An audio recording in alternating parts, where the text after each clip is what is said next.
The Ink and Paint Club podcast is intended for mature audiences only, so don't tell your parents! Listener discretion is advised.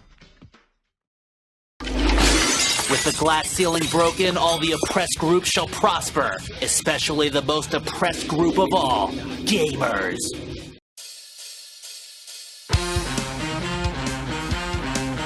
You're listening to the Ink and Paint Club podcast, a proud member of the Geekly Grind Podcast Network. Well, hey, everybody. Welcome to the Ink and Paint Club podcast. It's your boy JD back in the driver's seat. Sorry I was gone, but I'm back now. Everything is right with the world. I'm joined by Kyle and Matt. Oof. And we are in big old swing of E3 season, everybody. When we're recording this, Nintendo has not had their yearly digital event. We can speculate wildly about what's going to happen. I know at least a Smash Brother will be revealed. That's about all I got. I predict people will be disappointed. I've been disappointed so far of E3, so I don't imagine Nintendo's gonna really pick it up too much. Yeah, there hasn't been a ton of stuff to really clamor about for the conferences that have happened so far. Earthbound 4.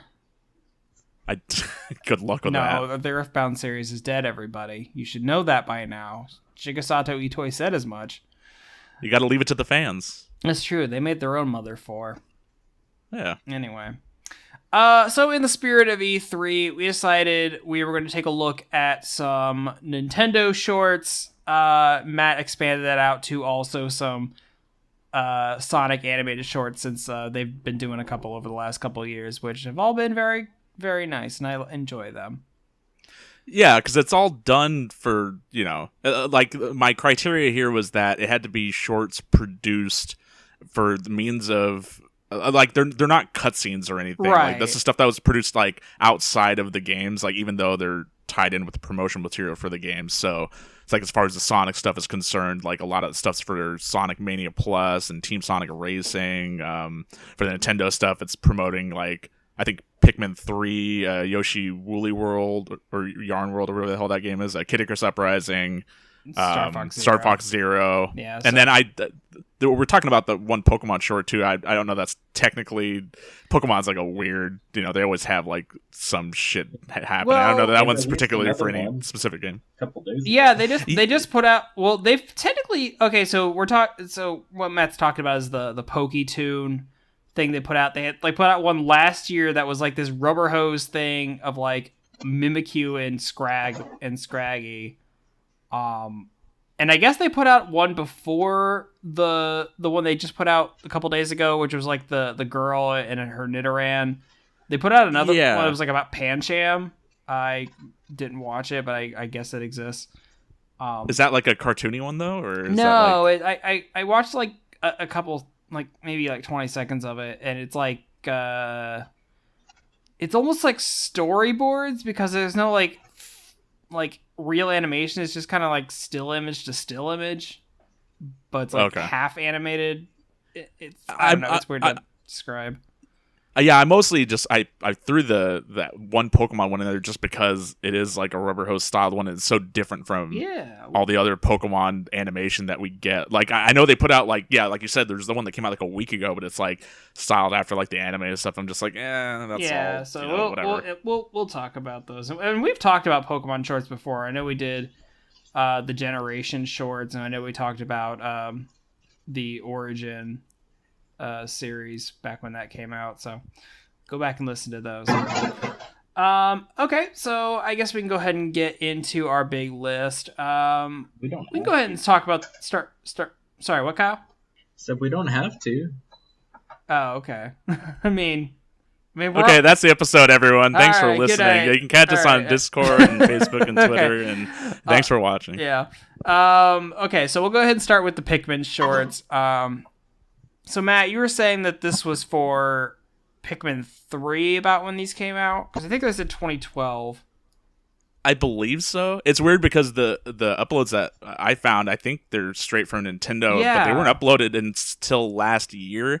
So for a long time, the only way that you could like officially watch them was on the 3DS, from what I remember. Because I think the shorts were in 3D, I think. Yeah, they were. Yeah, and I do remember watching them on the 3DS, but I guess they didn't just get...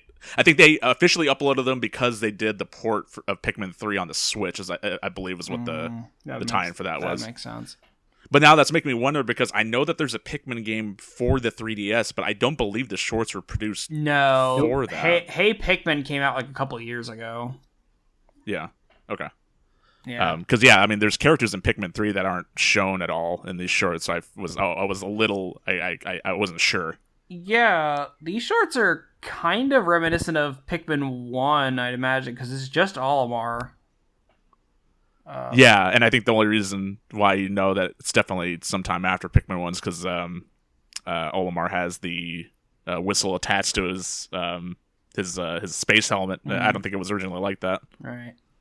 I'm not sure if that was an invention for Smash specifically, or if that was for Pikmin 2 or Pikmin 3. I should say as a disclaimer that I've never played through any of the Pikmins. I tried playing through Pikmin 1.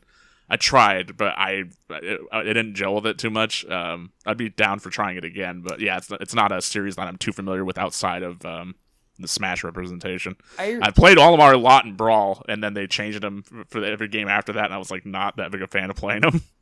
Yeah, I remember they put out Pikmin 1 on the Wii with like motion controls, so I tried that, and yeah, it's just not my kind of game, honestly, but I know a lot of people are big fans of that. I mean, I do think the world itself like is aesthetically interesting. Like I think the Pikmin are an interesting concept for Nintendo.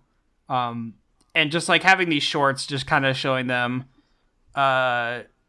in their daily lives what they do, interacting with Olimar and this weird post-apocalyptic world. It's adorable. It's cute. Like I fucking love. There's an entire short based around a red Pikmin trying to get a marble out of a Ramune bottle. Yeah, that's pretty funny. Or there's and these all vary in length too. There's 3 shorts, and like one is 12.5 minutes, one is 8 minutes, and one is like 2 minutes.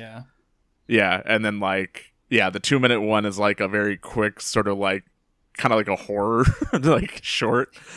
And then like the other 2 are more like what you'd expect from kind of a Pikmin related thing. They're just a very like a slice of lifey maybe is the correct term, since it is day-to-day living for Olimar and the Pikmin. Right. Kyle, do you have any experience with Pikmin? I saw all these on 3DS a long time ago, and I like them. They were alright. I don't know anything about them, so I don't have much to say. Yeah. Sure. Well, what'd you think of the shorts? They were fun. It's one of those things where why don't they just make a movie out of stuff like this?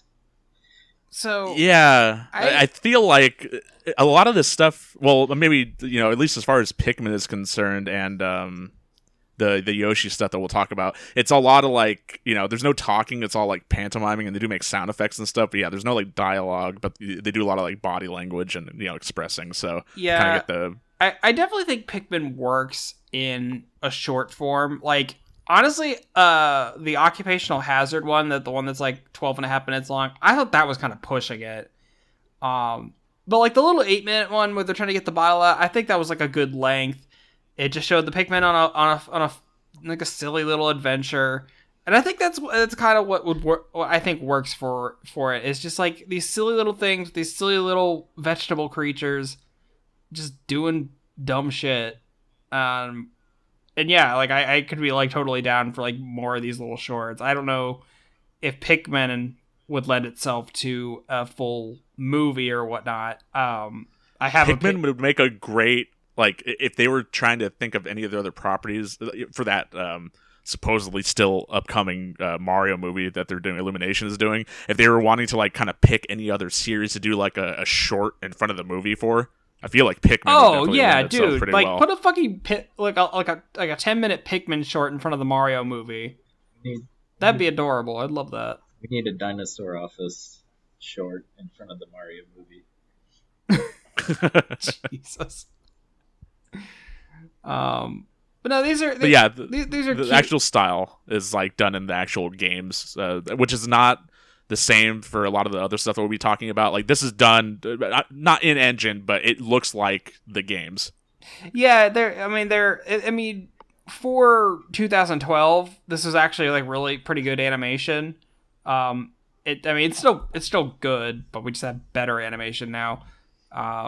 Well, stylized too. I mean, it's not like ultra realistic or anything. So. No, but no. I mean, they look like the Pikmin from the game. I like that they have like some shine texture, and I like that each version of the Pikmin have their own little personalities. I mean, I keep going back to the Ramune bottle episode. I just like because the little red guy he wants the marble out of the bottle and he ends up getting stuck in the bottle, and then these other little Pikmin like come by trying to figure out like how to get him out. And I love that like they're even playing into like what the Pikmin attributes are. So like of course the blue one's like, oh hey, what if we just like kind of fill the bottle with water and then the red guy can just swim out or whatever, and like he kind of forgets that only the blue Pikmin can swim. Yeah, the red one will drown. Yeah, and then the yellow Pikmin tries to like blow up the bottle with like some sort of bomb or something, bomb rock or something. Yeah. Yeah, no, there's just like a lot of like really cute like just environmental stuff in these shorts, and I do really like the like I said, the 2-minute one's like a little like mini horror short because it's Olimar is like making carrot juice, but like the Pikmin happen upon him and they see like he's chopped up a carrot, and like you see like the top of the carrot looks like one of the stems coming off of a Pikmin or something. Mm-hmm. So it looks like he just like chopped up a red Pikmin. Yeah. And then like he's lumbering towards them like trying to go after a pile of carrots that they don't know is like behind him, and it looks like he's trying to like fucking get him. Which man, I gotta say, Olimar is kind of a dick in these. Like he is just bossing in the one where they're like they're looting like a big scooper thing, a front loader scooper construction thing. I don't know what they're called. But yeah, anyway, yeah, sorry, but he's like just bossing these Pikmin around, and sometimes they'll bring him something, and he's like, "No, get that out of my fucking face." And then they're all sad. You gotta just take the stuff that's the most valuable, right? But then like in the juicer one, he's like lumbering towards them to go get more carrots out of his box.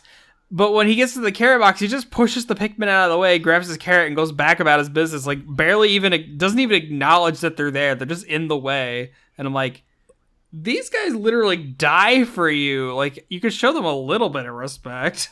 Well, that's the thing, though, is that he has to deal with, like, thousands of Pikmin, like, on a daily basis, and not all of them survive, so you can't, like, grow. Like, you can't be, like, naming your Pikmin and, I'm not saying that. It's just, like, come on, treat them like they're living creatures a little bit, not just to push them out of the way like they're just nothing. You have to dehumanize yourself when you deal with that many creatures. I guess. That are doing your bidding, I guess. It's sad that you actually watch the Pikmin die in this one. Yeah, a few times. You see their soul leave their body, and it's sad. It was funny because they kind of subvert that a little bit. There's a bit where one of the I think they're called bulborbs, like the big round guys. Yeah. It tries to eat a couple of them at first, and then like they climb out through like the nose. Yeah. That was pretty funny. But then the bulborb does actually eat some people, and you see their little souls escape through his nose. Little Pikmin ghosts. Yeah. Poor little guys. Yeah, no, the Pikmin shorts are very fun. Yeah. I was trying to remember if they did anything fun with like because I mean they were made with 3D in mind, but just rewatching them on YouTube for the show, I didn't really pick out any specific instances of them like taking advantage of the 3D capability of them. Yeah, not at all. I mean, they work perfectly fine in 2D. Yeah, you're not missing anything from not watching another 3DS. Yeah.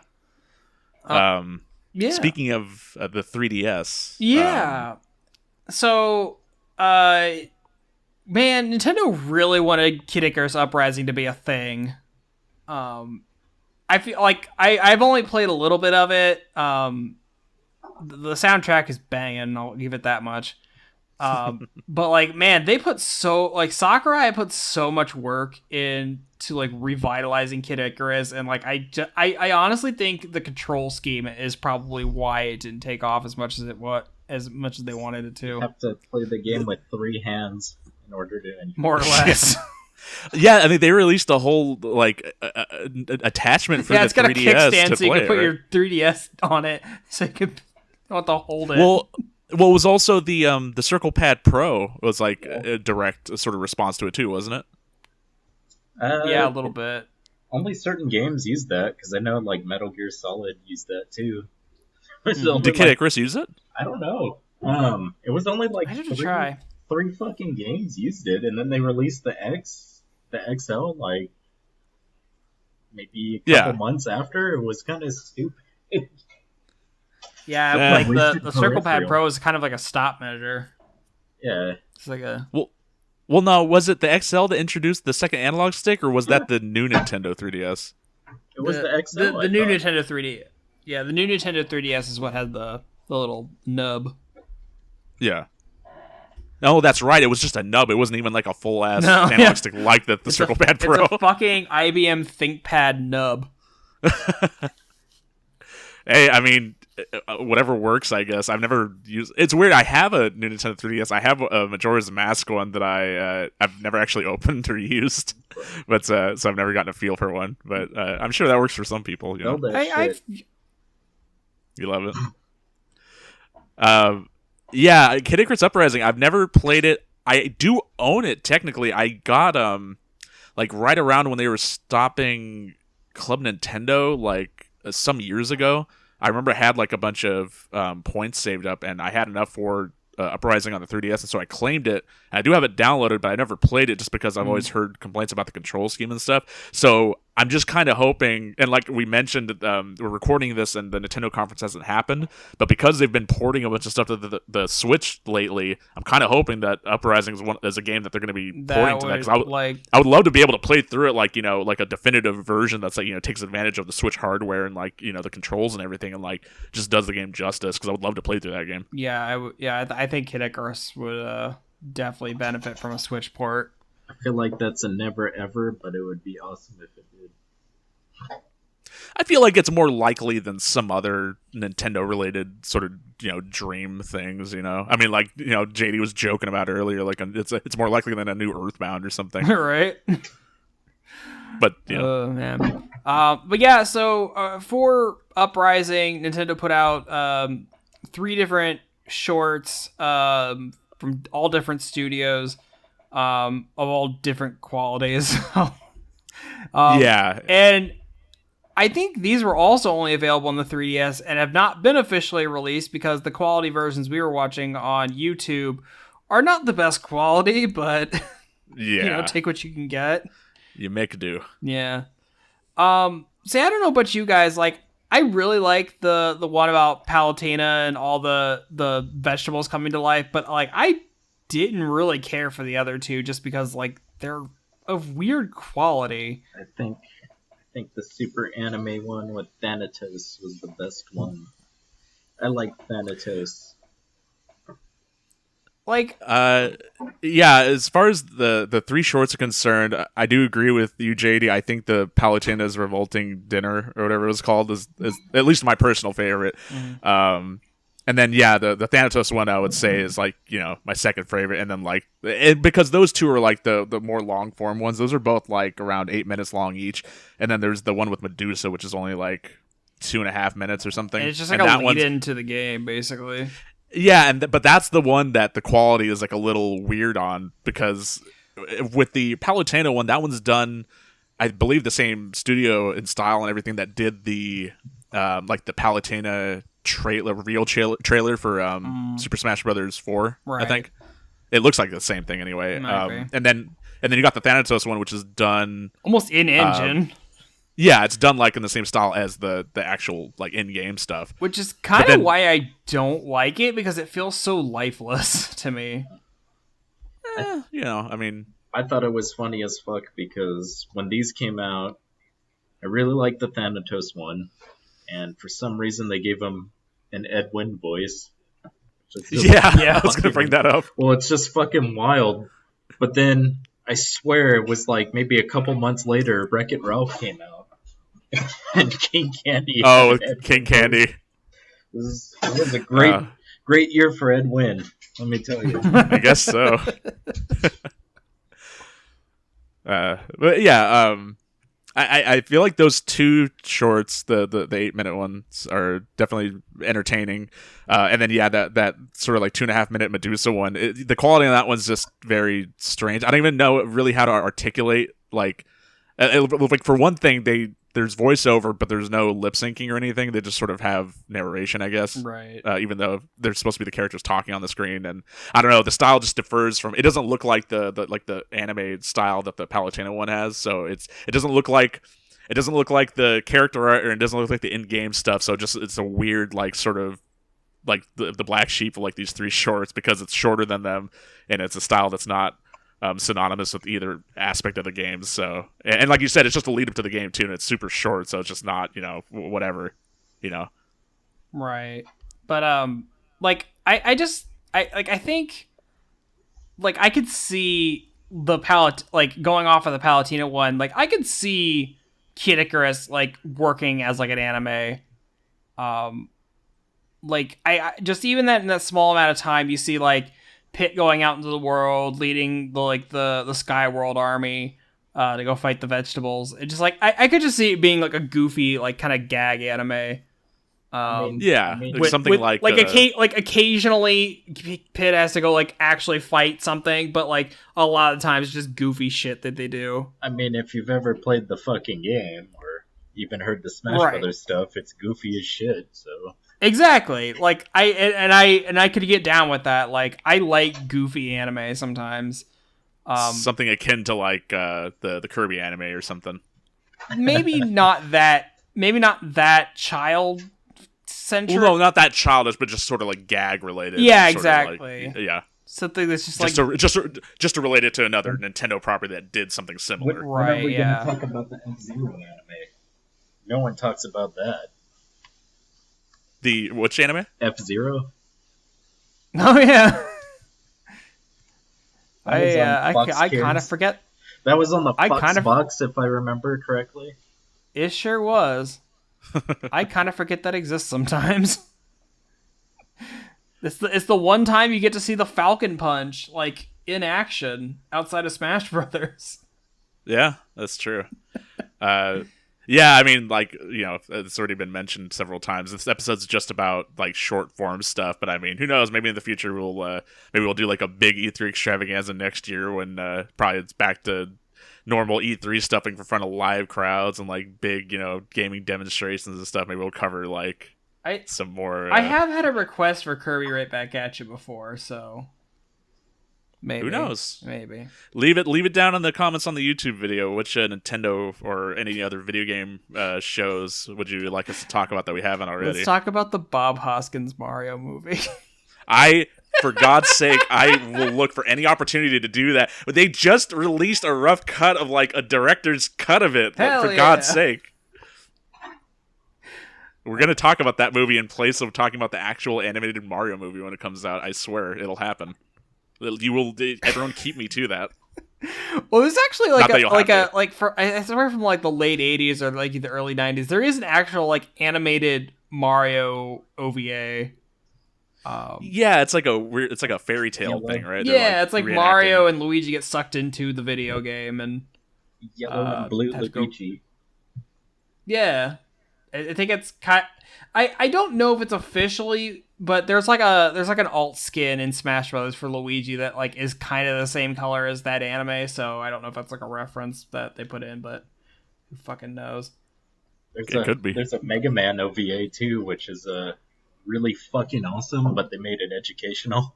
And it's right. Fucking awful. No, the actual style of it looks like on point. It looks like that sort of anime style like Mega Man stuff that they were kind of drifting towards for the later mainline games. Yeah. And it looks great, but yeah, it's just like an educational thing. But it do be cool though. Yeah. But yeah, like I could totally see Kid Icarus being a show, and I wish kind of Nintendo would do that, but Lord knows licensing with Nintendo is a nightmare. Unless you're Ubisoft, which they will just throw Mario at you. Yeah, I guess so. Like we mentioned that Rabbids game earlier. Did either of you guys play the Mario Rabbids game, by the way? I did not. I liked it, but I ended up selling it before I could beat it. Might look into picking it up again. I'm not into tactic shit, so. I'm not typically into tactics stuff myself either, but I really do enjoy the game, and I've been kind of dragging my feet on finishing it. I probably should, because I know that they have like a big old Donkey Kong DLC for it too. So I'll definitely try to play through that stuff before the new one comes out, because I'll definitely pick up that new one. I haven't seen like the actual trailer or the gameplay or anything outside of the everyone being horny for the one new Rabbid, but I'm sure it's great. I'm gonna there's something, if I can say anything about the new Mario Rabbids game, is that fucking Rabbid Rosalina is a mood. Yeah. She just like, they like try to get her to like get up, and like it is just such an inconvenience for her. She's like, ugh, fuck. And I was like, girl, I relate. It's one of those things where it's like, I'm not a big RPG fan, but like the Mario and Luigi games are fun, Pokemon's fun, so that's what gets me into it. Not a big tactics person, but it was fun. No, that's understandable. That's understandable. Yeah, and it's weird because like I am kind of into tactics stuff. Like I enjoy Fire Emblem, and like they've just SNK just released a trailer for like a fucking Metal Slug tactics game, and it actually looks kind of fun. And like that game actually, that's one of the few games that's been released so far for E3 that looks amazing. Like it just looks like classic Metal Slug, but like from an isometric view. Yeah, like does the tactics game. I'm fucking down, man. Let's do it. If that game were coming out in any consoles that I owned, I would definitely pick it up. Is it not on the Switch? I think it's only on Steam and maybe Xbox. I'm not sure. I know it's for sure on Steam at the very least. SNK, I don't really have a shit gaming together. computer. If it is not on Switch, it needs to be. See, I'm sure it will be. Most things need to be on the Switch. See, it makes me sad because they just released Ratchet and Clank for the PS5, and the PS5 just does not exist. And I really want to play it. Yeah. And I feel like their numbers are going to be absolute shit, and they're probably not going to make another game for a long time. Hopefully the PlayStation 5s will be a bit easier to come by, later on in the year. I was luckily able to get one. I've had one for a few months and I love it. I've never played a Ratchet and Clank game, but that game does look very good, and I probably should take advantage of the fact that I do have the goddamn console, but I still need to get around to playing the Crash Bandicoot 4. And it's like, I really shouldn't buy and play another platformer type, funny animal game before I finish this other one that I bought. Like, yeah. Yeah, so Kid Icarus, interesting world, and I would like to see them do more animated stuff with it, but I seriously doubt they ever will. We can hope. If anything, like, if they ever port Uprising to the Switch, maybe we'll actually get HD uploads of these fucking shorts. It's weird to see a Japanese company doing a take on, like, Roman or whatever. Yeah, like a Greek. Yeah. Roman, Greek mythology, whatever. Well, and it's weird because my only other sort of thing that I can liken it to is there's that show on Netflix, Blood of Zeus. Oh yeah. And it's kind of got that flavor to it, where it's kind of like it's a because I think it's the same. I think it's Madhouse, the same guys that do Castlevania, right? I think does that show. Oh yeah. Yeah, we should talk about Blood of Zeus sometime. Maybe when the next season comes out, because that first season was actually pretty good. Yeah, it's definitely promising that they're able to, be able to do stuff outside of Castlevania. Although speaking of Castlevania and speaking of video games, they did just talk about, I guess Netflix Geek Week. They talked about a bunch of, they showed off a bit more of the Cuphead show. They announced that the next series of Castlevania that they're doing is going to be, obviously it's going to be a bit of a time skip, and they're going to focus on like Richter Belmont and kind of like the. Oh, did they actually say it's Richter? Yeah, they did. Oh, nice. Yeah, that was Yeah. really the only announcement they had. But yeah, so that's focusing on the sort of Rondo Blood, like Symphony of the Night era stuff. Yeah, because I remember when we were doing the Castlevania review, we were like speculating on like, okay, if they were going to move on to different characters, which would they do? And I remember suggesting like, oh, I thought it'd be interesting to do Richter's timeline, so you could do Rondo and Symphony. So that's cool. I'm down for that. Yeah, figured it was worth mentioning since this is our big E3 Yeah, episode. yeah. Thank you. I did not know that. I kept meaning to like check more into what Netflix has been doing for their Geek Week. I really only caught the fucking He-Man trailer and the Cuphead clip. That He-Man show looks pretty dope though. I finally got it. Also, I finally got a U.S. release date for when the fuck Shaman King is coming to America. Oh, I don't know how I feel about. Has that been a big? What's up? Yeah. No, go ahead. I don't know how I feel about Mark Hamill being Skeletor. I don't know. Oh, as a Skeletor? I think he sounds great. Just sounds like him doing a normal evil voice. I didn't feel that flair.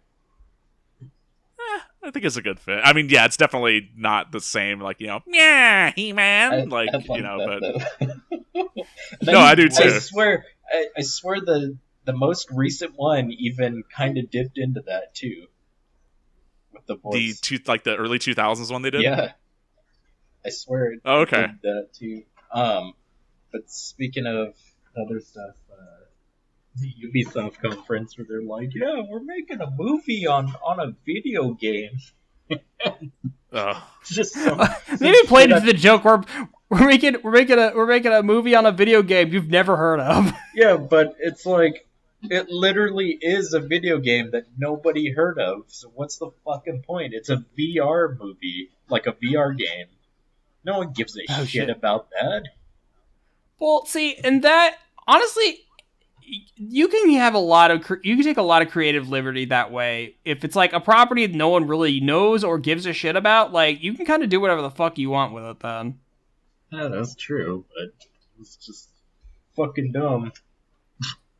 How about the reveal that they're doing that highly requested James Cameron's Avatar game? Yeah, like the one that everyone wanted. Fucking 15 years late. My God, man. It's gonna tie into the. I can't believe there's supposed to be fucking like 6 other movies coming out for it already. God damn, I don't believe for a second that any of that stuff's actually happening. I'm gonna die laughing if that game fucking gets canceled. That'll be the funniest fucking thing ever. It could happen. The game's gonna get canceled. The fucking the second movie will happen. It'll come out, but it's not gonna do fucking Avatar 1 numbers because of course it wouldn't, because nobody remembers. Like, God, fucking nobody. I could go on a whole tangent here about Avatar, man. I was asking my wife yesterday when they fucking announced that Avatar game, and I'm like, who is still so goddamn hard for Avatar? I mean, for God's sakes, it has an entire world at Disney World. Disneyland. Like yeah. And like, how deep is James Cameron's pockets that he keeps forcing this on us?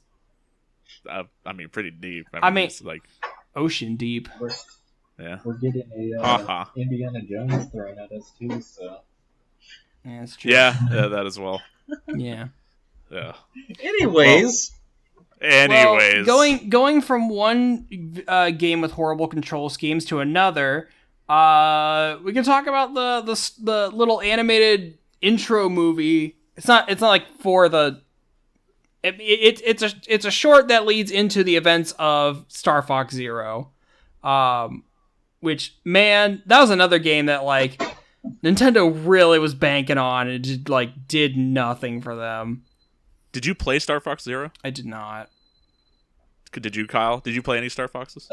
No. No. Okay. I'm not. I got rid of my Wii U. I was like, yeah, fuck this.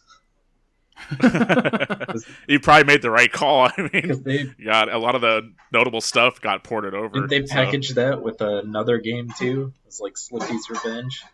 Yeah, it was like a fucking Slippy tower defense game. It introduced the worst named character in all of Nintendo, Uncle Grippy. It was what? Uncle Grippy's Naked Puzzle Basement. Hell yeah. or whatever the fuck that Patton Oswalt bit is. I was trying to remember that when we were doing the Werehog episode.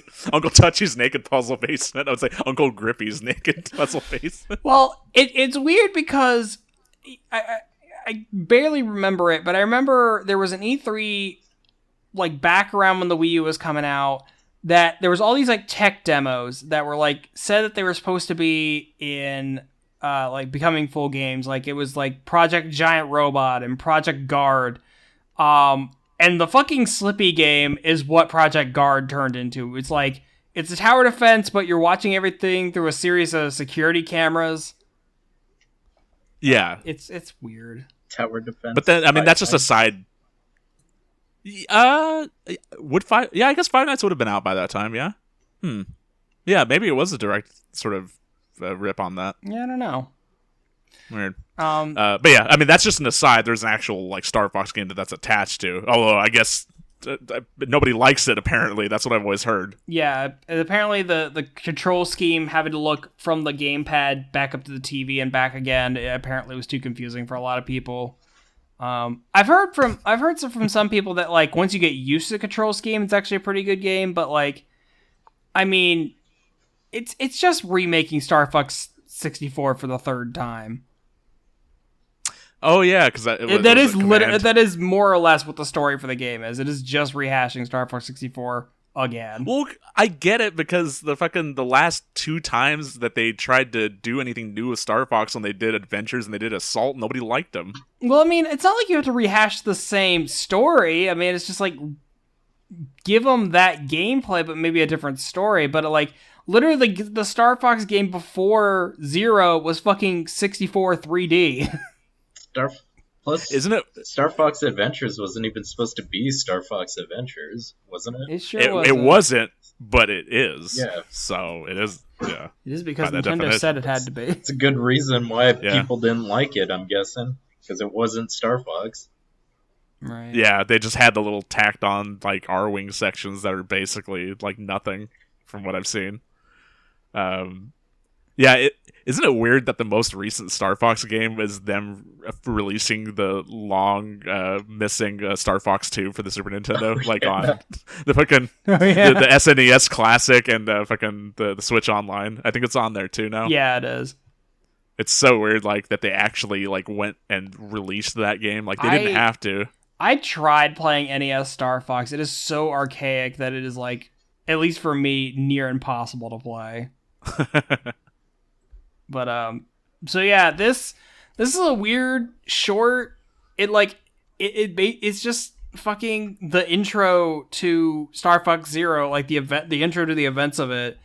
And it's so weird because like all of the peripheral like background characters, like in the crowd shots, they're all traditionally animated and it looks fine. But like the Star Fox crew and the fucking general are all like this weird CG. And it's really off-putting to me.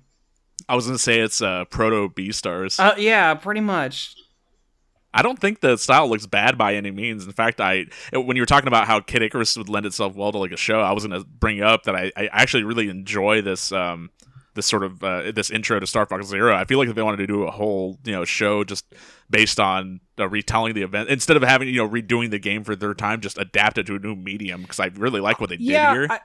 If they were to, I would not want them to do it in this animation style though. Like I know that 3D anime is becoming a big thing, more commonplace. Yeah, and I have not seen a good example of it so far.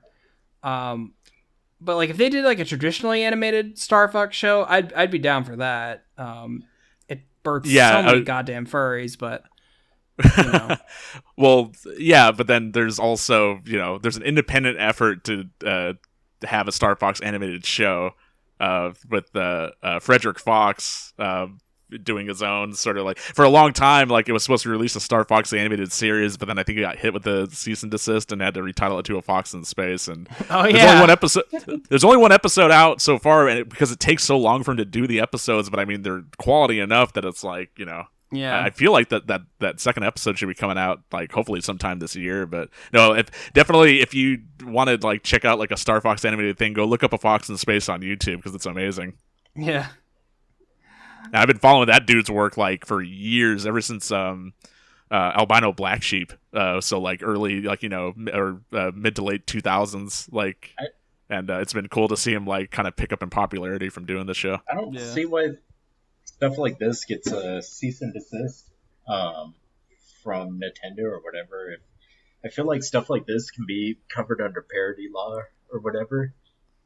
Like, I feel like that's the reason why he's able to continue with it underneath a different name, because everything else in the show is still, and all the characters are named where they're supposed to be, and they look exactly the same. It's not like they changed the looks of them or the names or anything. That's all. It's like it's Fox McCloud, it's Wolf McDonald, it's the whole Star Fox crew and everything. They just changed the name of the show. They are wearing normal clothes though. They ain't wearing like their... Oh, yeah. Nintendo, but that because that's the specific that's a specific style that he's going for as far as adapting Star Fox. So that's I'm not chucking that up to any sort of like cease and desist type thing. Yeah, I mean Nintendo is just notoriously litigious with anything having to do with their properties. Well, I mean, like, I could see doing a Mario 64 mod where you're doing, like, their assets and stuff and then making a whole game from it. I could see that. This is, like, you're kind of doing your own thing, and I feel like that could be under parody law. Just like the whole thing with the Silver Spooner. That was, like, their own little fucking take, and then it's gonna get... It was, For anyone that doesn't know, that we brought that up in our Dexter episode, so if you want more context, go listen to that. Yeah, but fucking creator's gonna get a pissy fit to the point where they can't even show it. That's so stupid. It's straight parody. Yeah. Well, at the very least, I feel like Nintendo's own internal effort to do like a Star Fox type thing like that. I really do like the Star Fox Zero short. I would have liked more. Maybe I'll watch a playthrough of like Zero sometime, see what the writing and everything's like there. Because if it's anything like this, then it might be entertaining to watch, but maybe not so entertaining to play, because that's apparently where all the problems lie from what I've heard.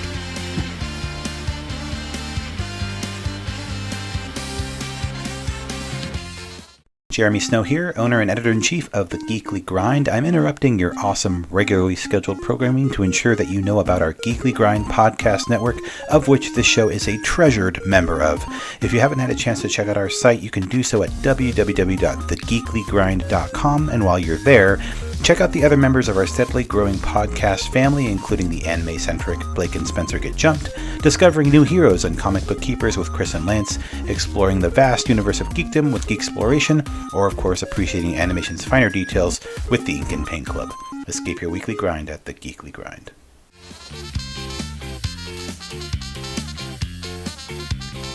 But as far as the other, like, we did bring up the Pokemon short, but I feel like we can leave that for last.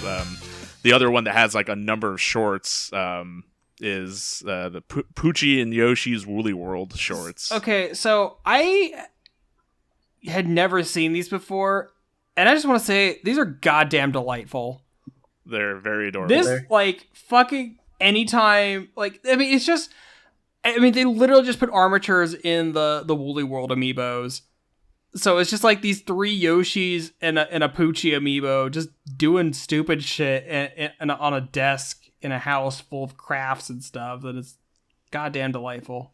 I think these were made to promote the Wii U game, and then the 3DS came out, and then they like had them as unlockables, and you could see them in 3D, I think. That's funny. Okay. Yeah, I wasn't entirely certain if these were like in game or if they were like done in the like in the like I mentioned earlier. My criteria was that it wasn't necessarily stuff that was in the games. It was just like promotional stuff. But I wasn't sure about these ones. But I feel like because there's enough of them, like I think all totaled together, it's like 17 minutes worth of like stop motion Yoshi stuff. So I'm like, yeah, well, fucking let's talk about that. Like, yeah, it's so they definitely made them to promote the game, and then they put it in the game when it came out. For the 3DS. Got it.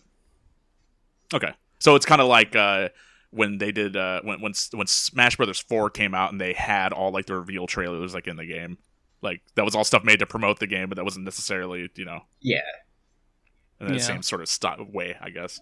But yeah, no, there's nothing like there's no. It's all just very silly, like very short. I think like every individual short's like it's like less than 30 seconds. Yeah, and it's all just like very silly Yoshi, Poochie, like just doing stuff. just having little adventures. I there was one that legitimately made me sad because it Something happened. No, it's Craig left. That's fine. We got the backups. Yeah. No, it made me sad because like there's one where Poochie is like so excited he found some cookies on a plate, and then these two fucking Yoshis come and steal them while he has his back turned, and then he gets all sad and it just ends. yeah. No justice for Poochie. Hashtag justice for Poochie. Right? And then there's one where he gets like trapped on his back and no one saves him and it just ends, and I'm like, why? He makes sad dog noises. Oh my god. Yeah. Yeah, no, I mean, yeah, these are just they're fluff, but they're very entertaining to watch. Yeah. It fits the aesthetic of the game because everything's handmade and everything. Yeah, for sure. In fact, I wasn't even entirely certain watching these that if they were real, if it was actual stop motion or not, or if it was CG made to look like stop motion, because I know for one of they did a Kirby game, like was it like a woolly Kirby game or something, or like a yarn Kirby game? Oh, I think you're thinking of Canvas Curse, or not Canvas Curse. No, Epic Yarn. Epic Yarn. They did like some cutscenes in that game that have that sort of look to it, but as far as I know, they were done in CG, so I wasn't sure if they did the same thing here. What? No, I mean, what there's a behind the scenes video right here, so it shows that it's all real. For the Yoshi ones? Yeah. Oh, okay. And it's just funny because it's like the actual amiibos, because you can see the little amiibo bump on their butts. Well, I mean, I wasn't sure if this is one of those things where they just lovingly recreated it in CG to match the amiibos and stuff. Like I said, it's it could go either way. We progressed to a certain point in sort of animation technology here that you can perfectly mimic stop motion without actually having to do stop motion, so it does get a little bit hard to tell. I mean, most people think that Leica movies are done in CG, and they're not. Yeah, and that's sad if people think that. But yeah, if you just need some wholesomeness in your life, just go look up the Woolly World shorts, and just for 17 minutes, just be warm and fuzzy inside. Just be tranquil and watching your green dinosaur and your very good pup. Just do silly. Poochie is best boy, and I will hear nothing to the contrary of that. That's how the game was. Like, if you guys ever played this game, it's so fucking like, I don't know if boring's the correct word for it, but it's a baby game for babies. Yeah, it's not exhilarating at all. You can fall asleep playing it. Oh, it's good for the kids. That's not what I need for my video games, but it's definitely what I need for my animated shorts. Yeah. No, that's different because, for games, I think a lot of people like to be engaged. And, I've seen gameplay for this game, and it doesn't seem like there's too much engagement. If you want that, you can go and play, like, Yoshi's Yoshi Story 64, or, like, what was it, the original Yoshi's Island? Yeah. If you want to hear Baby Mario scream every 2 minutes. That's good. God's stay away from the that Yoshi's game they made for the 3DS, because oh my god, the soundtrack is something else. New Island? 4chan always New Island, that's what it was. 4chan always posts it. There's like songs where they're made with like farts. At least that's what it sounds like. God, I remember me and my friends made a trip to this was like, do you guys remember, like, before Smash 4 came out for the Wii U and 3DS, they were doing like these little days where they're demoing the game, like at Best Buys, like across the country. I went to one of those. Yeah, so did I, and so me and my friends went to one of those, like in LA, and waited in line to play the game and everything and all that. And I just remember the whole time, like in the trip to and the trip back, we were like ironically listening to tracks from the fucking New Island soundtrack, and then like I think it turned into unironic, like sort of like, because at a certain point we kept on just putting it on, like Jesus. I think was it like Stockholm syndrome? Oh my god. Hell yeah. So yeah, like Matt said, we can move on to the Scraggy and Mimikyu Poketoon short. Like I said, the Pokemon Company is in the process of making more of these. I think the Pancham and the girl in the Nidoran was like the start of the new cycle. I think there's a couple more. I saw like a preview image of like a couple more shorts that'll be coming out, and maybe we can like further expand on these when more come out. As far as this specific style, they're all different styles. Okay, so the ones that you're talking about are not done in this sort of like rubber hose. Like... No. The fucking the Nidoran one is almost like in. So there's an artist who helped out with Sun and Moon, and now is doing did the character design for that World's End Club game that just came out on the Switch. Yeah. The Nidoran short looks pretty much like that. Okay. It's very stylized. But I like it. It was a very cute short. But we're talking about the Scraggy and Mimikyu one, which was the most out of nowhere thing I feel like Pokemon could have put out. It is this like very faithful like 1930s rubber hose cartoon of just like fucking Scraggy and Mimikyu. And it's delightful. I love it. Yeah, like I mentioned, I couldn't remember if this came out around any specific Pokemon game coming out, so I wasn't sure if it was done for promotion for any specific game or if it was just like a random thing that they put out. Pokemon don't just do that. They'll just like fuck it. Here's a animated short. Like I remember just out of nowhere they did like an animated like here's the Magikarp's theme song or whatever. But yeah, they'll just put out random little shorts whenever they feel like it. Doesn't have to do with anything. Right.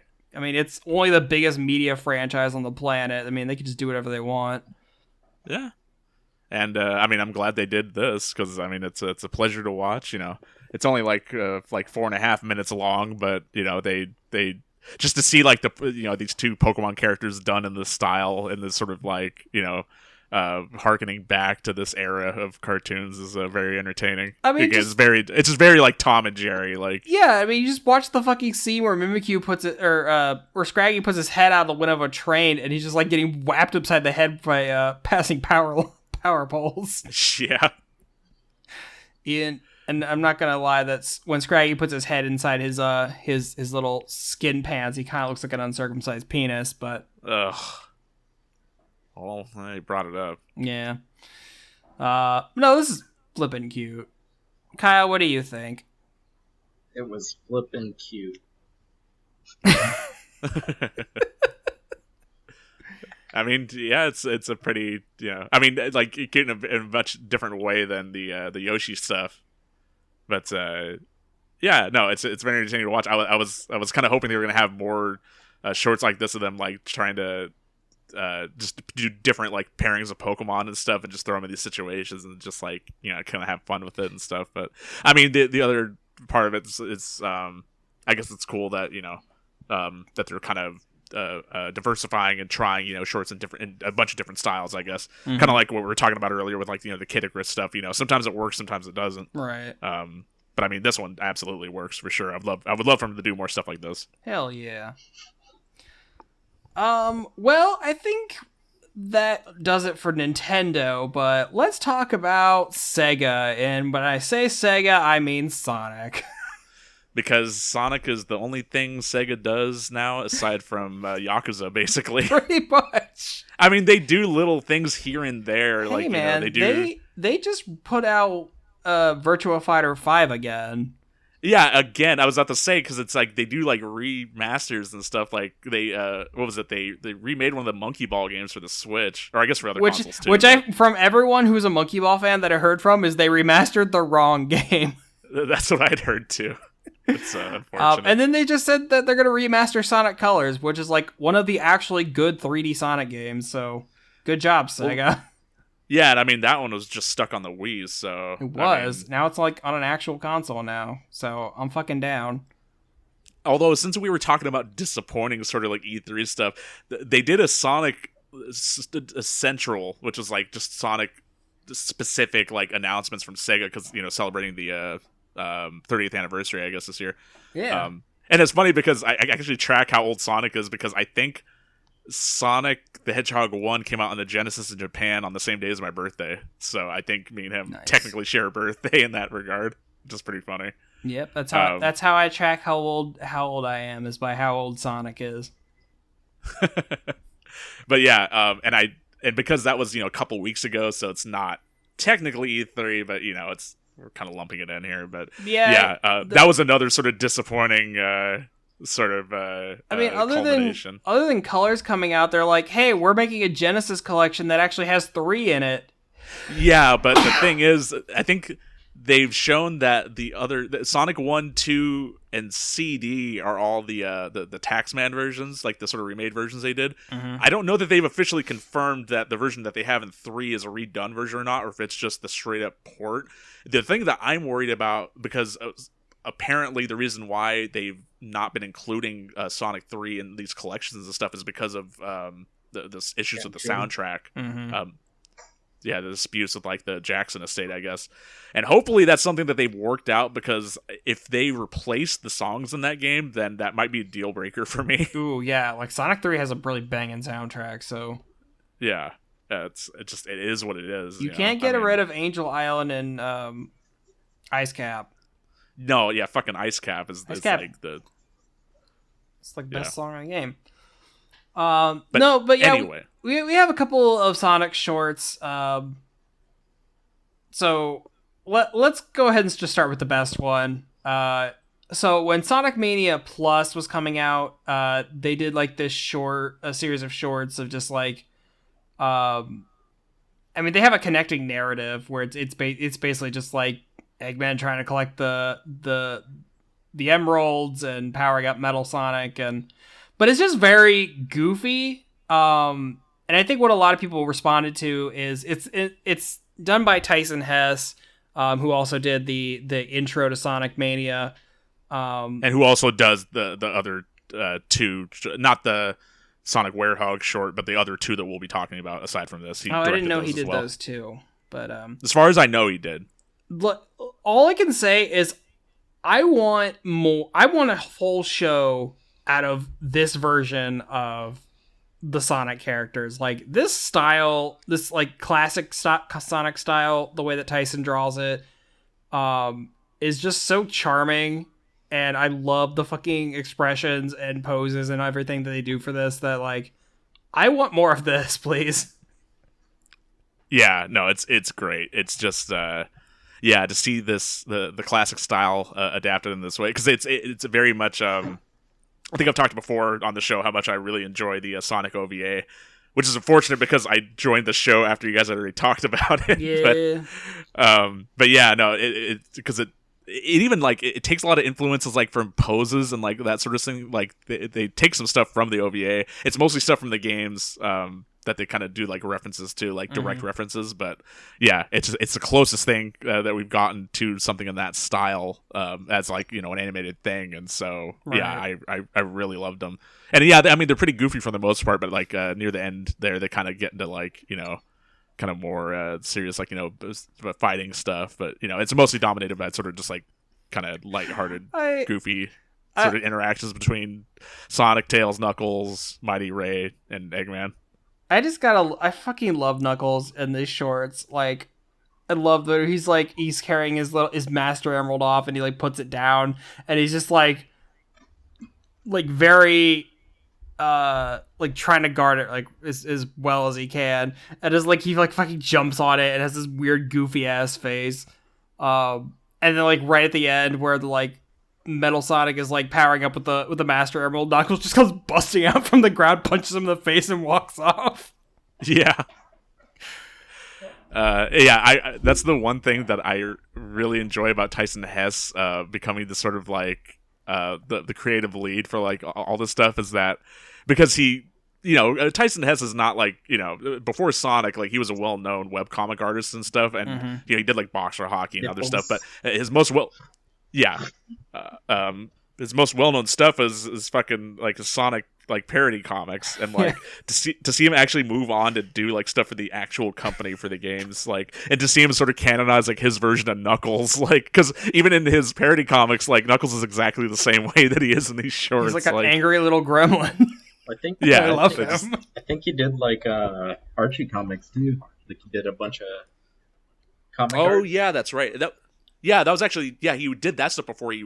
I think because of how well that was received is what got him the Mania gig, I think. Yeah, because I know with his version of Knuckles, whenever he would draw the comic, Knuckles would think in like crayon drawings. Yeah, different stuff like that. That's pretty great. Yeah, and that happens in here as well. Nipples the enchilada. Yeah, and Arms the fox. Yeah. What was Sonic's name? I can't remember. I don't fucking remember either. Was it Blonic? Blonic. Yeah. So it's a different thing. It's my original character. Blonic. And Blales. But yeah, these are great. If you love that classic Sonic style, if you love Mania, like definitely check these out if you haven't. There's an official upload from Sega that it compiles all of them, although there is a separate there's 5 parts at all, but there's a bonus 6th one that is not completed in the compendium on the Sonic YouTube, which is like Christmas special with Amy and Metal Sonic. Yeah. And it is all, that entire short is all made worth it by the weird face Sonic makes at the end. His little what the fuck face. Yeah, and I mean they've been you see a lot of the GIFs just pulled from these shorts like pop up online too. So it just goes to show you that outside of them being like, Sonic, like they're actually legitimately like, memorable and good. Did you see Tyson on Twitter talking shit to someone about the shorts? I guess they were saying that these faces are just meme faces, and you guys only did it to get like internet meme points or something like that. Like tells the guy off. It's fucking great. And your point is? No, he just said that he thinks it's a kind of bullshit that people can be so cynical thinking that they would do something like that. He's like, that's just how he draws, man. Yeah. Yeah, and it's like, what? They're just supposed to not make him expressive or like anything? Like, what the fuck? I'll try to find You just get like boring ass like I'm sorry you're seeing Sonic more expressive than he has been in 20 years. So I mean, sorry that you've grown used to it, not grown used to this.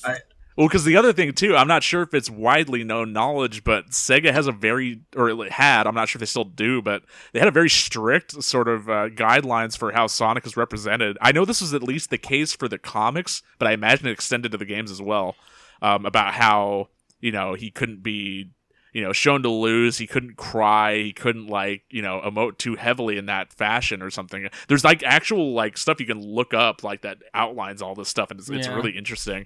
Because the only other thing I can think of that really was very heavily moderated that way was the 90s Spider-Man cartoon on Fox. They had they had their infamous, guidelines of stuff that Spider-Man couldn't do. Like, he couldn't scare pigeons. You couldn't break windows. You couldn't, like that type of shit. Yeah. It's kind of the same thing, although I'm not sure if it applies to the world of Sonic or if it's just specifically about the character. And if that applies to the other characters by extension or anything, it's hard to say. I'm not entirely certain on that, but yeah. But so I'm going to take what I get as far as like, actually having like fun, Sonic stuff, especially because I mean, come on, like, the games are of varying quality, and they mostly lean on the bad side, unfortunately. So to have, like, good cartoons, to balance that out, so at least, Dude, if I can give Sega credit for anything, is that they, in the last, like, 5 to 10 years, have just, like, understood that the fans are what make Sonic work, and they're like, okay, like, do whatever the fuck you want with Sonic now. Like, they actively endorse fan projects. Like, as long as you're not selling for money, we don't give a shit. Just do whatever you want. Like, yeah, just show it, like, and like even show it to us, and we're like, that's fucking awesome. Like, you love our product so much, you will dedicate time to making a fan game. and that gets people jobs sometimes. I mean, the reason why Sonic Mania even came about was because of fan games. Yeah, exactly. Yeah, it's basically like we haven't made a good Sonic game in a while. You guys think you could do it better? Yeah. And then they did. You think you're such hot shit? Make the game yourself. And it was hot shit. It was great. Sonic Mania is a good game. I love it.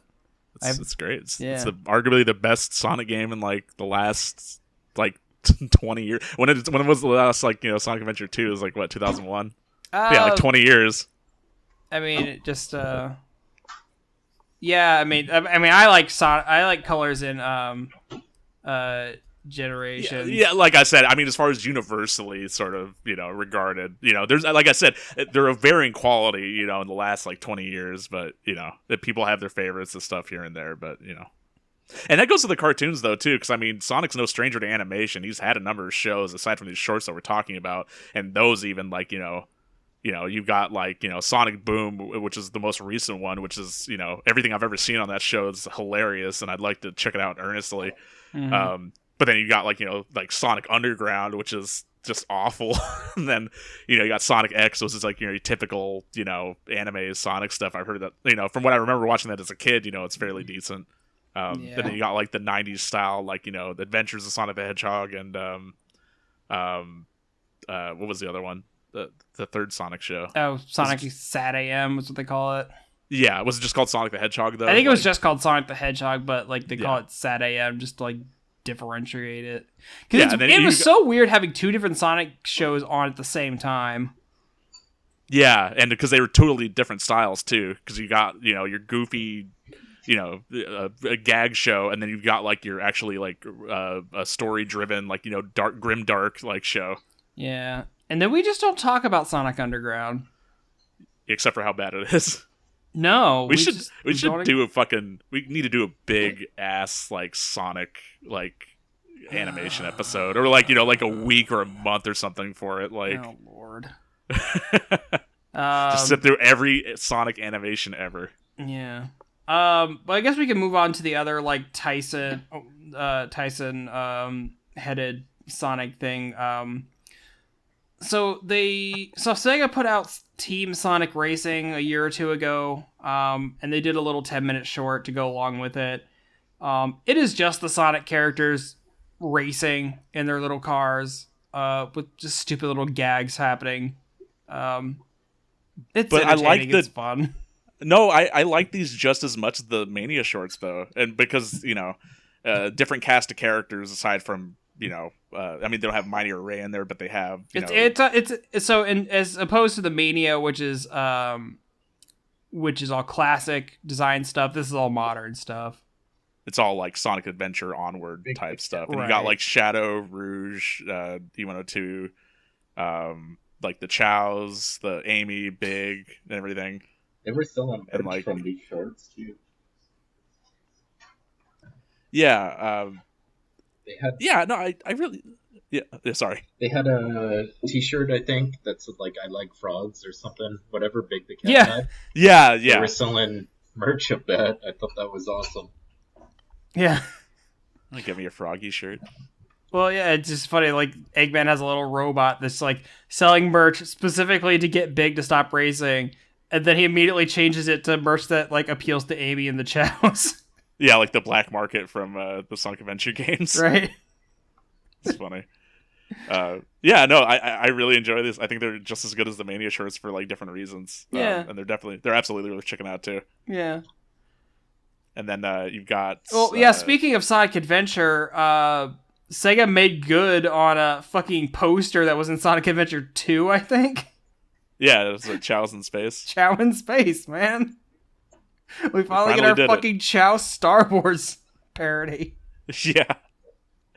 And it's just as entertaining as the other stuff. Like I said, anything that Tyson does in regards to Sonic is just it's entertaining and memorable and just very fun. And like so I feel like that was Sega's smartest move, was like actually hiring him on to do like official Sonic stuff. Like that was like, or just I guess in general, just getting fans to help them out with their stuff, because feels like they're just very aimless for like a very long time. So if that can only just extend to like the mainline games, because the last one that came out was Sonic Forces, they announced a new Sonic game at that Sonic Central thing I mentioned, but we literally know nothing about it aside from, I think, the name. I think the rumors that it's going to be like an open world Sonic, which I don't know what the hell that's going to be like.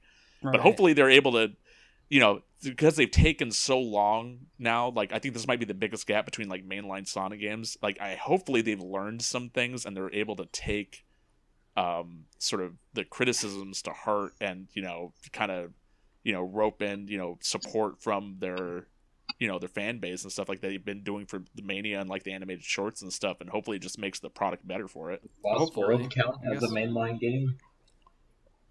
Which one? Lost World. I would say yes. No, I wouldn't. Really? Was that the one on the Wii U? Yeah, I'd count that as a mainline game. I don't know. It's a weird thing.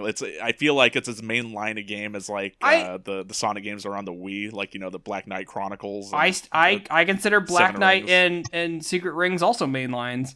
No, as far as mainline storybook games, series. They were straight called storybook series ones. Wow, Kyle's getting angry about this. But I'm pretty sure that like in the other Sonic games that Sonic has made mention of those games. Which I don't want to get into an argument about like what is Sonic canon.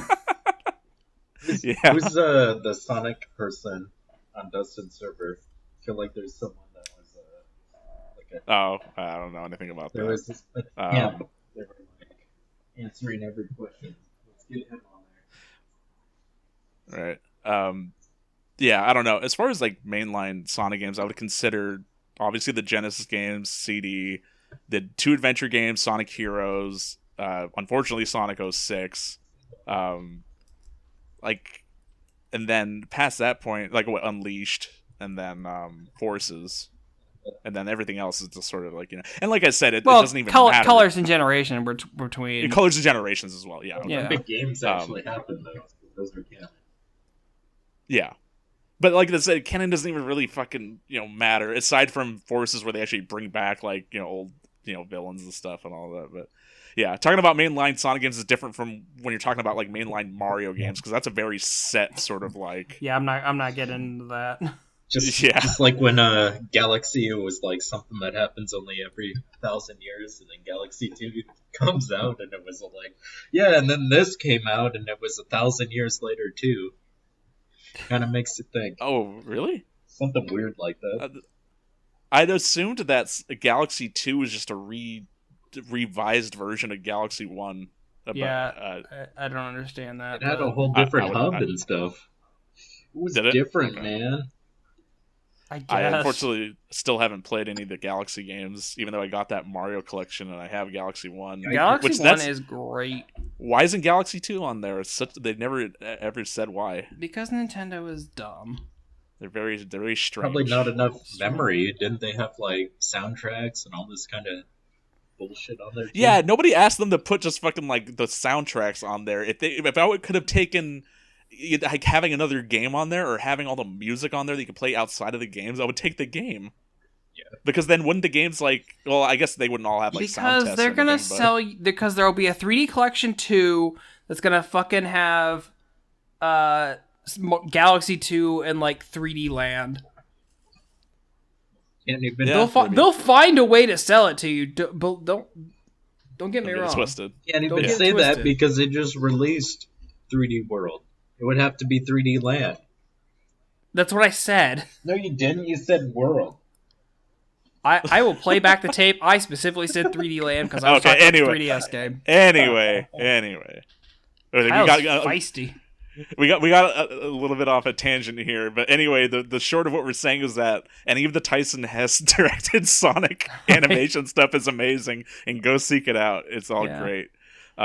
We have one last one that we're going to talk about here, and it came before any of this other stuff. This was kind of like the first like sort of effort from Sega to do like any of this sort of Sonic animation stuff, and it's done like in the style of Sonic Unleashed. It was released like shortly after that game came out, I believe. But it's like a Halloween thing. It's called Night of the Werehog. Yeah.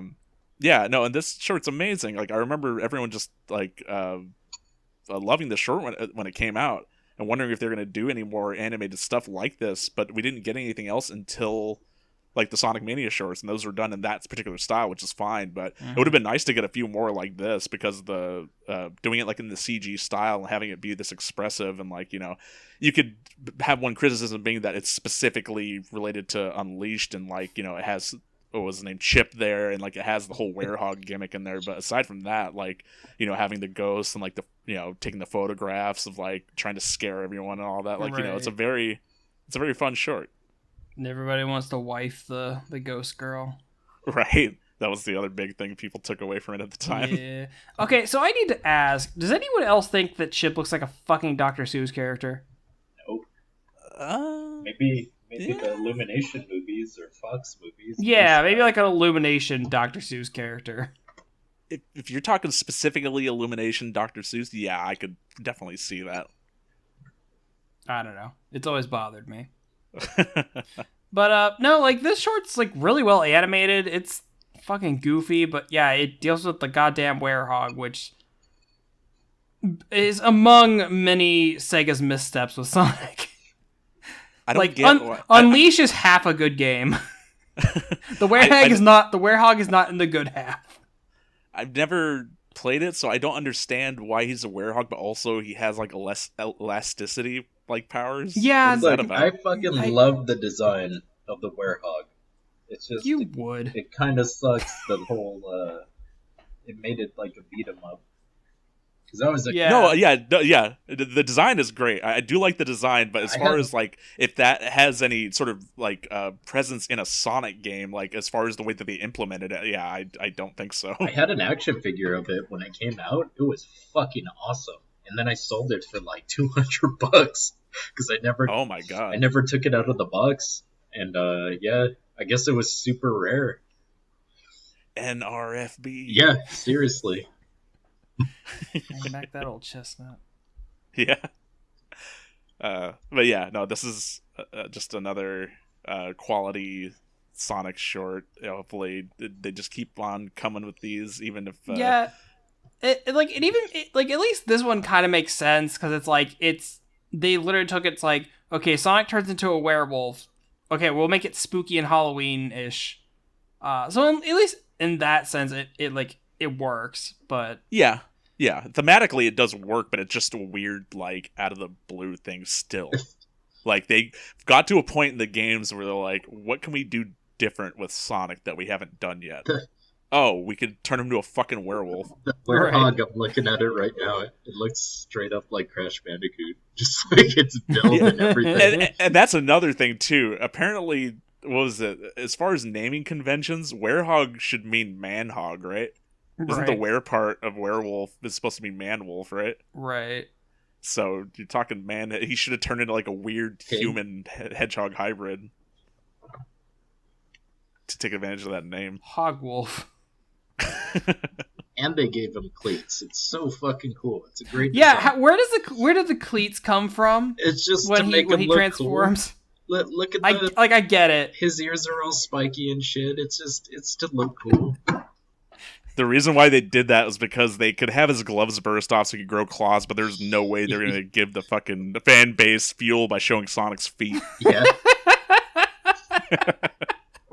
It was already bad enough when they did the fucking. It was already bad enough when they did the live action movie, and they did that, like they showed it like on screen. I remember watching that in the theater and just going, "Oh my god!" They knew exactly what they were doing. Oh my god! Oh boy! Kyle, do you have any feelings on this short? It was great. I loved it. Is it your favorite thing ever? Kinda. You gotta imagine. Okay. The coolest part about this was. I think it came in like 2009 or something. Like this short's old as fuck, and it looks pretty good still. It holds up very well. Like that, just the stylization on it. You know that will always serve to make things more timeless. Yeah, for sure. Like if they had tried to do an animated short for like Sonic 06, like that wouldn't have aged as well. Woof. 2008 it says. Golly. Holy shit. And it was released at E3. Damn. Oh, was it? Shit. That's what it Well, says. then thematically, it makes sense for this episode. Well, there you go. Yeah, Well- fucking like 15 years old. Man, damn. Where does the time go? Yeah, Well- speaking of time, I think we're up. Yeah, that's about does it for us. Well, everybody, I hope E3 2021 is not a roaring disappointment like it has been for me so far. We can have faith in Nintendo pulling through. I have faith in Nintendo to give me another Smash Brothers character. That's all I expect from them. Like, I'm not even going to put money on who it is. I just know that there will be one. It'll always be. It doesn't even matter who it is. The DLC characters have always been very fun. It's gonna be a. It'll be another anime swords person. It's gonna be Fire Emblem. It's gonna be the actual. They'll announce a new Fire Emblem game, and that character will appear in Smash Brothers. Exactly. Or maybe we're gonna. It'll get be worth. some Metal Slug characters because of that game. Who knows, man? Maybe.